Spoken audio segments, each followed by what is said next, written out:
Welcome to the deep dive. So you've brought us just one source today. That's right. A single review, looking at the film Sisu. Okay, Sisu. And our mission here, working only from what this review tells us, is to figure out what makes this film tick. You know, what's special about it, the main character, and how it connects to this core idea. And you know, the review dives straight into that. The title itself, Sisu. It explicitly says, look, this word just doesn't really translate into English. Right off the bat, that's interesting. Tells you it's maybe coming from a different perspective. So how does the review define it then? It calls it a white-knuckled form of courage and unimaginable determination. Wow, okay. White-knuckled. Yeah, and it goes further. It says it's a dogged determination to survive that makes the bulldog spirit look like a tea dance. A tea dance. Okay, so we're talking about something seriously intense, way beyond just being tough. That's the impression the reviewer gives. Absolutely. Something extreme. And the review puts this. The Sisu, where exactly? What's the setting? Finland, 1944. Tail end of World War II. All right. And it makes a point of mentioning the context, you know, the Nazi scorched-earth policy after Finland made a pact with Russia. So the landscape is just devastated. Bleak stuff. Yeah. And into this world, the review introduces Tommy. Sorry. Tommy, yeah. And at first glance, the review says he just looks like, well, a lonely farmer, maybe a prospector, just trying to survive out there. But that doesn't last long, I guess. No, the review mentions the inciting incident pretty quickly. He strikes gold, like proper gold. Okay. The classic find, so he wants to cash it in. Exactly. Tries to take it somewhere, which, as the review notes, seems kind of hopeless given the situation. And I'm guessing that's where things go wrong. That's where he runs straight into Bruno and his unit of German soldiers. Right, the antagonists. And according to the review, that encounter is what sets everything else in motion. Okay, so digging into this review's take, what we really want to unpack is, what kind of person does the review say Tommy really is? What's the action like? And how does all that supposedly add up to this idea of Sisu? Right. And the review, well, it doesn't waste time showing he's not just some farmer. That comes out pretty early. Yeah, there was one detail the review highlights that really jumped out, something about him washing in a lake. Oh, yeah, that bit. The review describes seeing his body covered in bullet holes, scars. Yeah. Even one that looks like he's already been autopsied. That's a quote from the reviewer. Jeez, Yeah. That's visual. The reviewer really wanted to paint a picture there. And what's interesting, as the review points out, is the contrast, right? He's described as taciturn, doesn't say much, kind of the strong, silent type. But those scars, they tell a whole different story. A violent past, basically, without him needing to say a word. And the review says the legend of who he really is quickly revealed during the first big action scene, which the reviewer calls a gloriously decadent violence. Exactly. So the action isn't just stuff happening. The reviewer sees it as the way his identity as past gets revealed. Oh, okay, so it's tied into the character. Precisely. And this is where that Sisu concept really comes into play.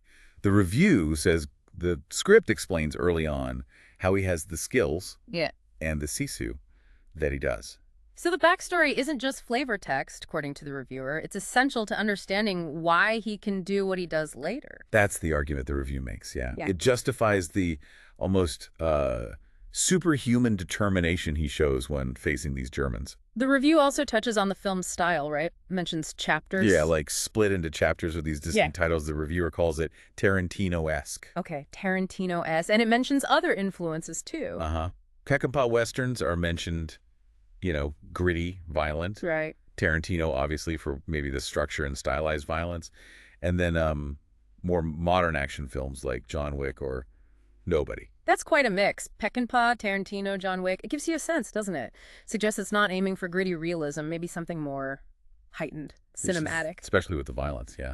It seems like the reviewer sees it as very stylized, almost operatic. And the words the reviewer uses for that violence, they're pretty strong. Escalates at a rate of knots. Yeah, and well executed. Yeah. Extremely well paced. But also, like you said before, gloriously decadent. Decadent, that's such a specific word for violence. What do you think the reviewer means by that? Why choose that word? It really stands out, doesn't it? I think. The reviewer seems to imply it's not just functional violence, just to move the plot. It suggests it's presented with a kind of flair, maybe excessive detail, almost like a spectacle. Making it part of the film's whole aesthetic. That's what it sounds like, yeah. Yeah. Not just something that happens, but something the film wants you to really look at. And the review gives examples, doinking a landmine off a Nazi's head. Right. Or slitting another's throat in a spectacular underwater sequence. Oh, okay, spectacular. So definitely not shying away. The review also says you need to hear it too. Mentions every bone crunch, every innards rupture, every splatter of deep vermilion blood. Oof. Yeah, that level of detail, plus calling it decadent.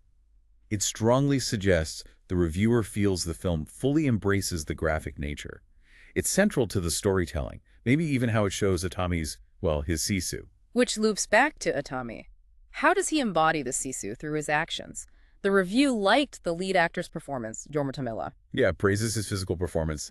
Says he conveys a lot with just like a look or a tensed fist, since he barely speaks. Right.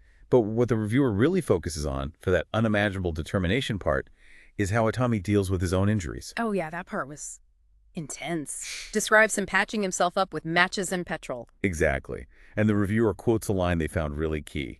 This is, after all, a lead character who is willing to set himself on fire or impale himself just to keep going. Just to keep going. Wow, and that's where it gets really interesting, tying back to that definition of Sisu. It's not just fighting the enemy. According to this review, it's this willingness to endure or even inflict on yourself extreme pain just to survive, just to push forward. Overcoming your own body breaking down, essentially. By any means necessary. Yeah. The reviewer seems to use that to really define the unimaginable aspect of Sisu in this film. The review also gave nods to some technical aspects, didn't it? Said they helped sell the whole thing. It did. Yeah. Specifically mentioned Jorma Tommila's physical performance, again, as vital.